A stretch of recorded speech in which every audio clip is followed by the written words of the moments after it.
لو قدرت تحل الأسئلة دي اعرف إن أنت جامد أوي أوي أوي في الإنجليزي. تعالى معايا وشوف الأسئلة.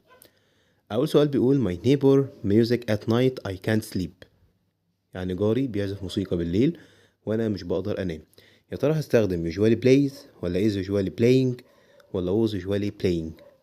فكر كده وشوف، وأكيد مش هتعرف تحلها صح، بس تعالى نجرب.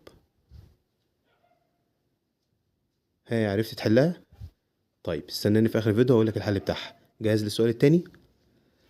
السؤال التاني بيقول I can't go out I wish it.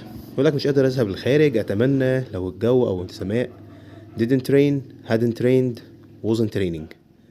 فكر براحتك كده وشوف ممكن ناخد ايه، وخلي بالك ان كلمة I wish جاي وراها فاعل اللي هو كلمة it، فبالتالي هستخدم ايه؟ didn't rain hadn't rained wasn't raining. ها، عرفت الحل ولا لسه؟ طيب تابع معايا. جاهز يا بطل تعرف الإجابة؟ أول سؤال كان بيقول My neighbor music at night I can't sleep. هنا بيعبر عن complain، شكوى، بيشتكي إن جاره بيعزف دايما موسيقى بالليل وهو مش قادر ينام، فبالتالي هستخدم كلمة usually في المضارع المستمر بتعبر عن الضيق أو الانزعاج أو المضايقة، يبقى الصح is usually playing. السؤال التاني كان بيقول I can't go out I wish it. طبعا I wish لو جه وراها فاعل بستخدم وراها أي شكل من أشكال الماضي لأن بنرقي الزمن فيها. وأنا مش هقدر أخرج فيا ليت السماء لم تمطر الآن أو لا تمطر الآن، وبالتالي كده هحتاج زمن مستمر أو زمن في الاستمرار، فبالتالي الصح بتاعها يبقى wasn't raining. لو عرفت الإجابة يبقى دوس لايك، لو ما عرفتش دوس اشتراك وتابعنا عشان يوصل لك كل